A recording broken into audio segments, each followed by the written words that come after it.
We're coming up to our new moon celebration tomorrow on Wednesday. I'm recording this on Tuesday afternoon, and some of you will be receiving it for the first time on Wednesday morning. And for you, it'll be Wednesday night in which we meet. Hopefully, you each have your invitation. Many of you have already said to me that you're going to be there. And I want to just give you a little bit of an idea of what this meeting is going to be about and how you can be prepared for it. But before I do, I want you to, of course, you can't miss my background on my screen today. It was the picture that the painting, it is actually a colored pencil portrait or painting that my wife did a number of years ago. And I shared with you yesterday from Jeremiah chapter 12, verse 5, about this and its importance for our time today. What I want to mention to you today, and I don't know that I did yesterday, is that the name that she gave this particular painting was Forerunner.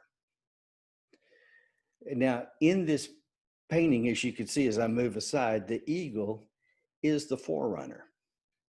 Here's what I want you to see today and over these next several days. That eagle is you. The horses represent, and I'm not sure exactly how many horses, 1, 2, 3, 4, 5, 6, 7, 8, 9 different horses. They can represent a lot of different things. One of the things that they can represent are seven, like the seven mountains, 7 different institutions of society and things like this, and pillars of things that stand with strength and move with apparent might and so forth. Yet none of them hold a candle comparatively to what the eagles can do and how the eagle can soar.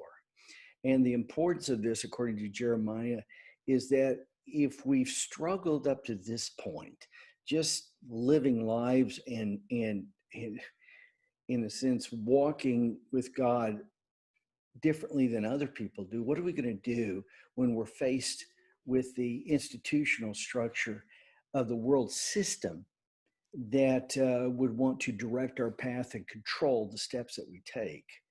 Well, here's the answer. We've got to be like an eagle that can soar at great heights, great speed, with very little effort because it catches the hot or warm or hot winds. And so in this period of difficult times of warm and hot winds that come from that difficulty, if we know how to wait on the Lord, according to Isaiah 40, we can rise up with wings like eagles and we can be a forerunner. This is how I want you to see yourself for the days ahead. You're going to forerun for people in your family. You're going to forerun for people that your friends, people that you went to church with, you grew up with, people that you go to work with, people who will never be able to really stand or to move ahead of the things that are coming. This is how you want to see yourself. As you are learning how to listen to the Lord and respond to Him, you'll move ahead of the things that are coming. You may not move far ahead, even as this picture shows, the eagle's not far ahead of the horses, but the reality is he's ahead. So that space and time in which you're moving ahead of what's happening around you gives you an advantage. Also, being an eagle means that you not only could see things from the ground, but you could see things from the air, something that those world systems can't really do. You see them from God's a higher perspective rather than just a limited perspective of being on the ground. So I want to encourage you. This is who God is shaping you to be. This launch isn't the launch of a rocket ship. It is the launch of an eagle. You know, if you know something about eagles, of course, certain eagles in parts of the world build giant nests. And of course, they have their young and so forth. And there's some point at which those young are pushed out of that nest. They might be carried for a little bit and dropped, but at some point they have to learn to soar. And that's their launch point. Now, God's not saying you're a baby. You may have been a Christian for a long time like me, but the things we're stepping into right now can make you feel like you're in the beginning of something, the infancy of something. And for many of us, that's true. And so this is a time, and the coronavirus has been the mechanism God has used to prepare us and drop us into space so that we can learn how to soar like the eagle and stay ahead of what's coming. Now, I also want to encourage you to be very careful in terms of what you listen to and what you conclude about the days ahead.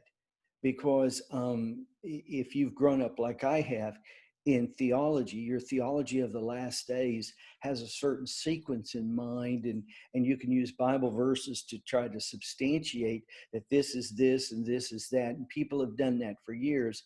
And perennially, generation after generation, they've been wrong about the timing of it. Partly because throughout history, there have been circumstances in cultures and societies around the world that have appeared like what was spoken of in Scripture. So you want to be very careful about that, about drawing your conclusions. Also, you want to be careful about taking on a theological view that sees the latter days as being a time of great destruction alone, that it is an apocalyptic time. Now, that's not a wrong word to use. The book of Revelation literally is the apocalypse. And it is talking about a destructive time, but it's not a destructive time as if things are being destroyed and put away with because God's moved on to something else.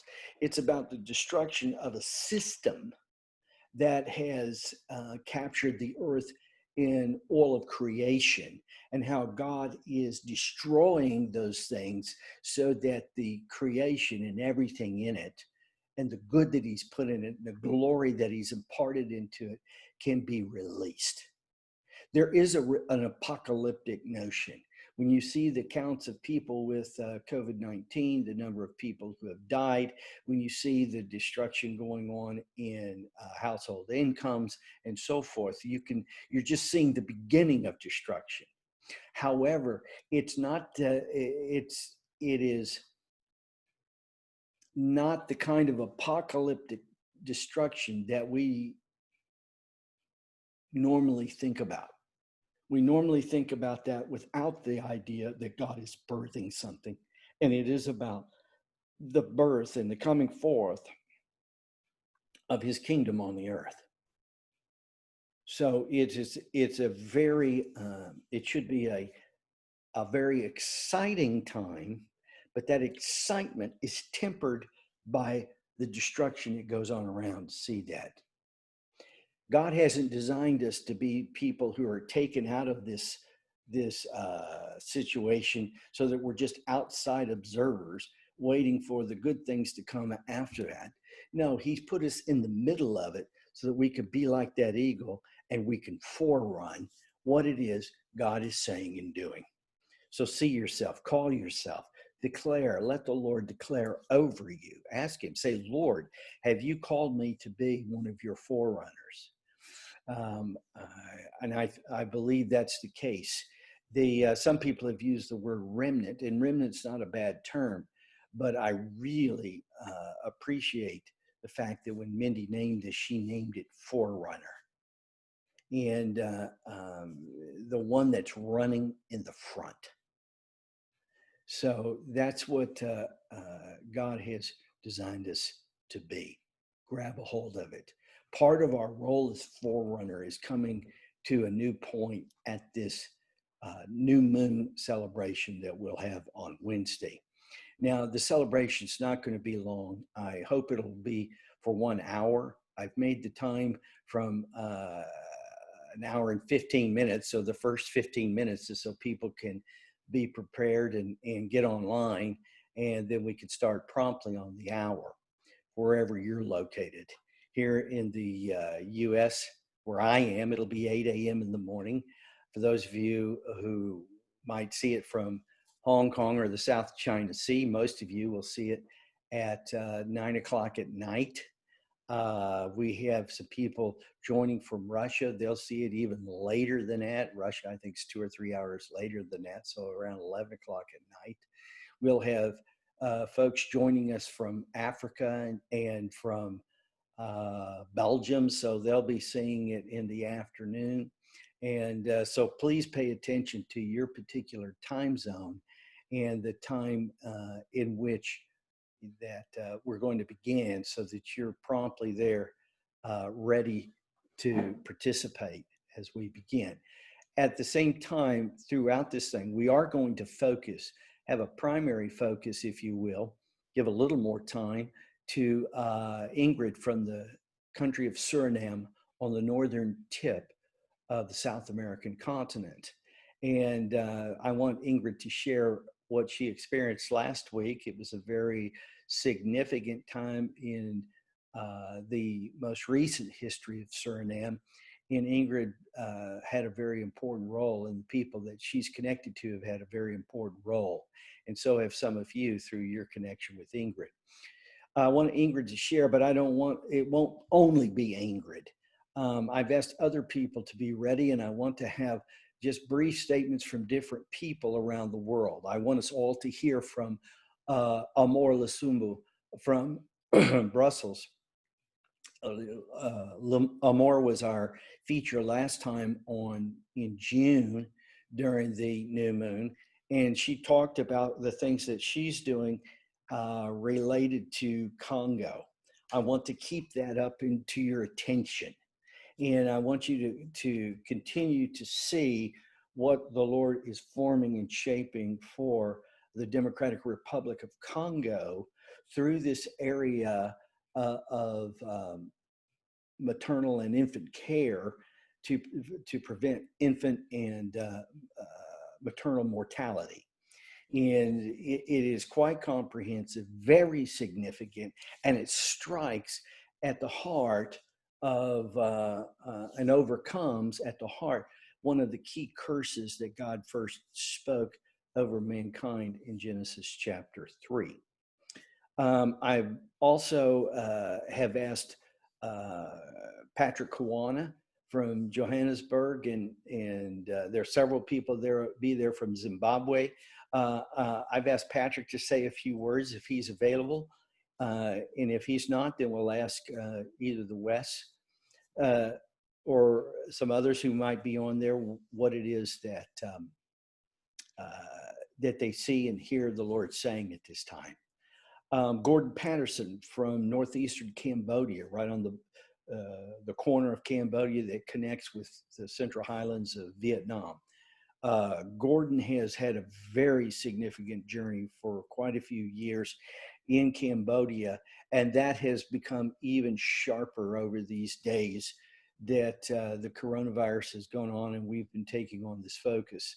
I'm going to ask Gordon if he's available to share a few words, and there may be others, some from other lands, China, Hong Kong, places where things are happening of great monumental significance. They may be things of significance that we all see, or they may be things of significance that only a few see, but God sees it all. So I want you to see it all. The reason why I'm showing you this, here's what I want you to do. As we go through this, I'm not trying to promo this for you. However, I'm bringing it before you because I have seen over time that these are places in which the Lord wants to do something very unique.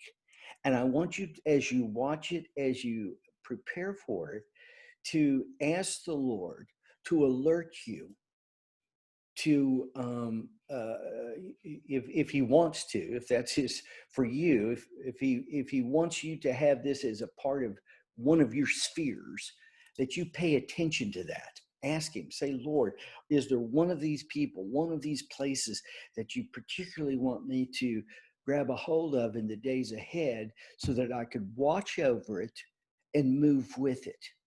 I'll talk with that more after the new moon, in the days after that.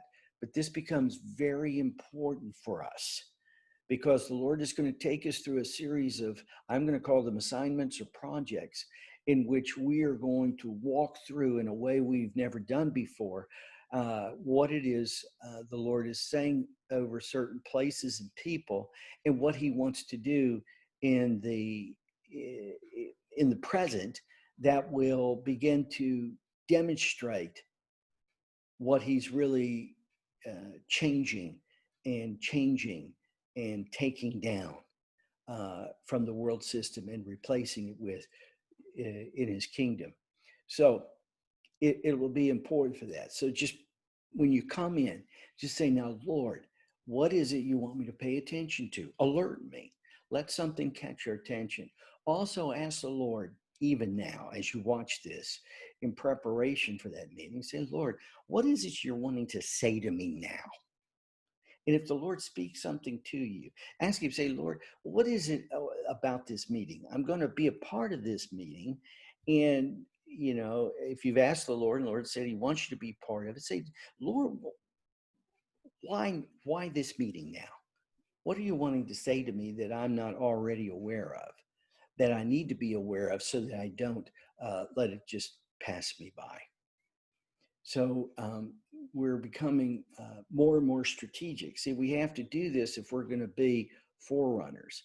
Forerunners are those who are alert to things that others just miss. So this is our time to do that. And there'll be plenty of time to talk about that and learn how to do that in the days. But this is a very key point of the launch. God's taking us as an eaglet and He's dropping us so that we can soar ahead of the crowd. So I look forward to seeing you on Wednesday. And God bless you until we meet at that time.